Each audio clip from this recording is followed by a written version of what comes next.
Good afternoon and happy weekend, everyone who's currently watching. This is the preview for the game between Manchester United and Crystal Palace at Old Trafford, a place that we typically call home, Sam, but doesn't quite feel like that at the moment, does it?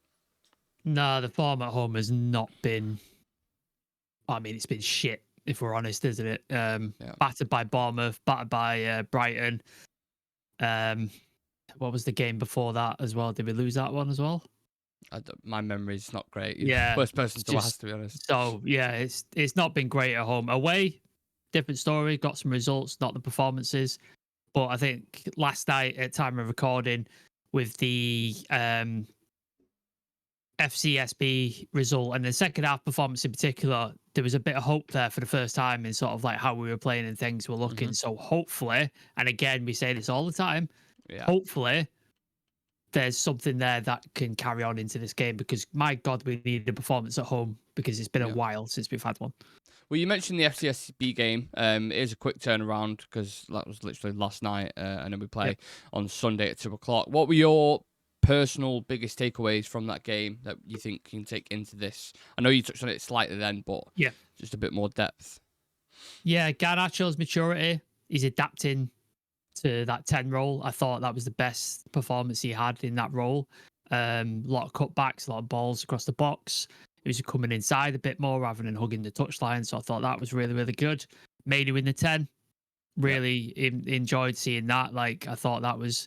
Everybody saying, oh, he can't do it. I thought after that performance, I really enjoyed that. So I really liked that. And then, the performance in the defence, like I thought the defence did really well. Like, especially Dallo had a decent game, obviously got a goal. So I thought most of the team had a really good performance. Shame Toby Collier didn't get enough minutes. Apparently he picked up a knock though. He was holding his shoulder or something. So that explains that.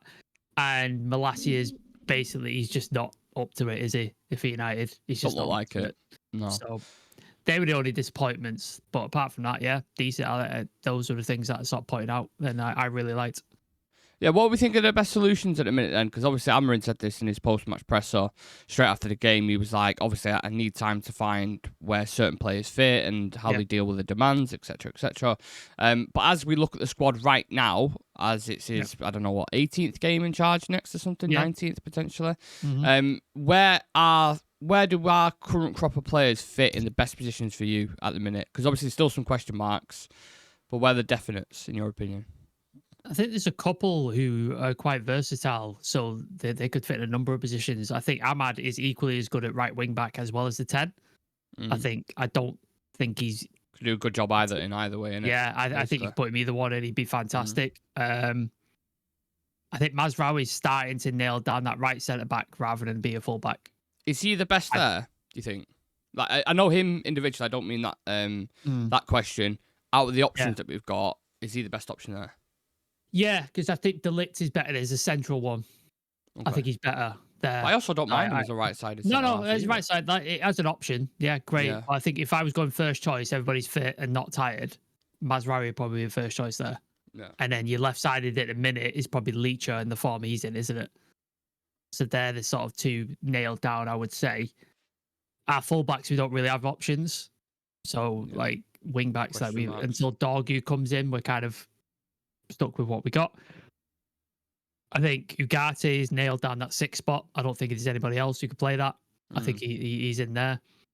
And then the rest of them are quite fluid. Like Bruno could play in that 8. I thought he's done well in the sort of last couple of games in that position. Mainu's done really well in the 10. Garnacho's done well in the 10. Amad's done well in the 10. I still want to see Xerxes behind Højlund. I'd like to see that experiment at some point. So I think that midfield and forward thing, there's quite a lot of fluidity there. And you could move people around and still have a really good sort of job. So right centre back and left centre back, Leacher and Mazraoui, and then Ugarte in the 6. I think they're the nailed down positions for me. I find it bizarre though, as a collective, they struggle. I mean, when they go away from home, they seem to perform better, which is bizarre to me because Old Trafford, obviously as we know, used to be an absolute fortress, and now the fans are almost. It's like the opposite way around. We're almost fearing when we are playing at home. This is almost like Palace near the bottom of the table. I know they've done pretty well recently. But why is it as black and white as, like Amarin was saying, it's just a case of the fans pressurising the players and the tense atmosphere as why we're struggling? Or is the other kind of things at play here? No, I think there's a bit of that. I think there's definitely a nervousness and a pressure to when we're playing at home, because you see it come evident. You know, like you've been in the stadium when Onana gets the ball and then he sits on it for like 10, 50 seconds.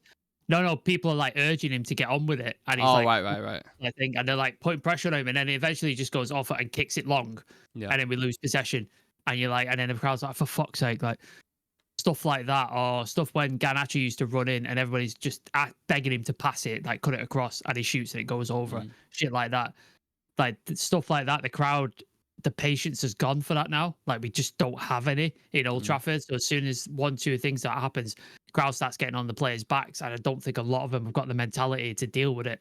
I think it's such a unique like thing to them where the crowd's just on their backs all the time. So yeah, I think that's a big part of it. And obviously, sort of it feeds into your own fortune, don't you? So if you're thinking about losing and then you do lose, you then the next game you're like, oh, we might lose here, and then that feeds into it again. So then you just keep losing, don't you? So then the mindset goes of like, oh, we can win this game and stuff like that. So I think that's a part of it as well. Like psychologically, they've sort of psyched themselves out because we've had such bad performance after bad performance after bad performance at home.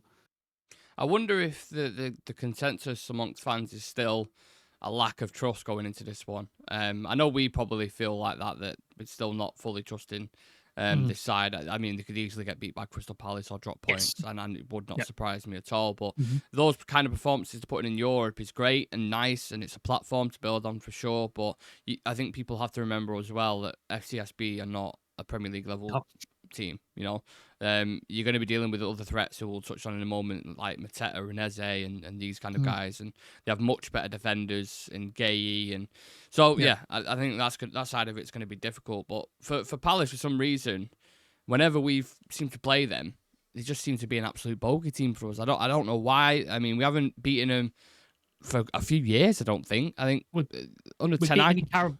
Beat me in the Carabao Cup. The Carabao was, but in the league, it's been a grind. Like we've had obviously the 4-0 away, which we all remember, and I don't need to talk about.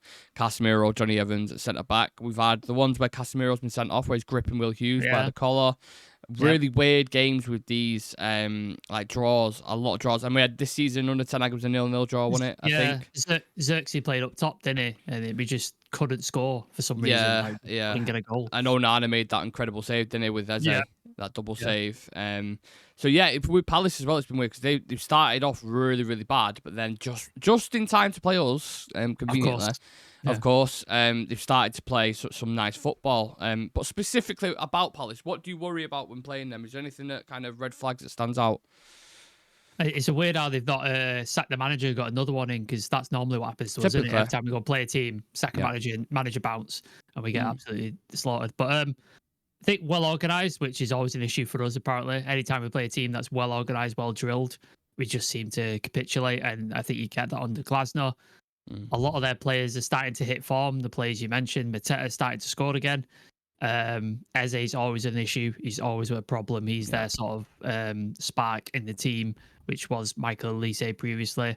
And I think they've got some good defenders in there as well. Like I think they've got a solid setup. You mentioned Gahey, the fullback has just come in from the German league, who's really good centre back. Is it Tyreek Mitchell? Is that his name? Yeah, Tyreek Mitchell. He had the wing back. Yeah, he's really good. And then obviously Dean Henderson's going to want to have a good performance against United, isn't he? Because of course he wants to talk about it consistently. Like he doesn't shut up about it. So he's going to want to pull out some worldies and stop us scoring. So yeah, they've got some issues in the team that are definitely a problem. If you again, like how many times have we done this? If you look at our teams on paper, you should be like United should be beating these, but it's just never that simple against Palace. No. It never is. It's always like you said, it's always a grind. It's always an issue. It's always a slog to get through these games. And I just think, we're going to experience something similar, especially because we're at home. Do you know what? I'm actually doing Palace a disservice here. I thought it was further down the table. They are only 2 points behind us in the league. So they could overtake us if they beat us.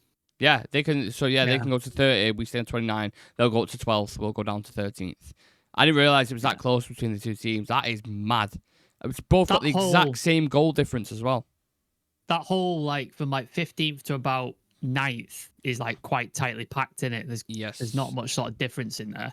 Yeah. So it's quite weird. Like a couple of wins could swing you into the top half of the table. Yeah, so you got Brighton who are on 34 points. We're on 29. We're 5 points behind Brighton who are in 9th. Yeah. But then Tottenham are only 3 points behind us. No, sorry, Tottenham are 5 points behind us and they're in 15th. So it's really weird in that. Like you got some really big teams in the bottom half of that table: United, West Ham, Tottenham, Everton. Yeah. You know, I know Everton have been down there typically, but yeah, it's a bizarre season, isn't it? Very, very strange. Spurs in 15th is so weird. That's so weird. Yeah. I was going to ask about relegation, but again, like I said, I've done a disservice to Palace because they've obviously turned it around a bit, and they're 10 points above Leicester City at the moment. So They'll be fine. Is there any players you take from Palace for United? Ooh, I don't know. You know, like Eze, I don't think he's as good as Elise. So there was a moment with Eze, wasn't there, where we was considering it, and we was like, maybe if Rashford goes, but I don't know. Let me look at their squad because there was a defender who I did like the look of, but I might be confusing him with like a different team. Let's have a look at it. Definitely don't want Dean Henderson. He can fuck off. I didn't know they had Rob Holding there. I didn't realise that. Neither did I. I mean, it's not a star-studded signing, is it, to be fair? But no, definitely not. I'm trying to think. The only centre-backs are not Gay, Lacroix. Wharton? I'd take Wharton. Adam Wharton. I haven't seen much of him in a bit, though. No. But this big hype last season. And then... I do like him. I think he's a good player. I really do think he's a good player. I think that... I think Tyreek Mitchell has got something. I think he's going to be a good player.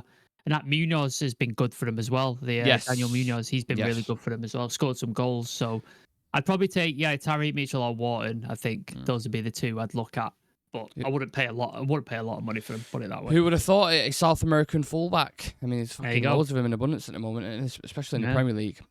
Wants to watch in this game, Sam. Man United. Mainu, if he plays in the 10. I agree. thought he was really effective, especially that crash in the box you saw with the goal. He had a couple of opportunities that he probably should have scored as well. So I think he's definitely one to watch for us.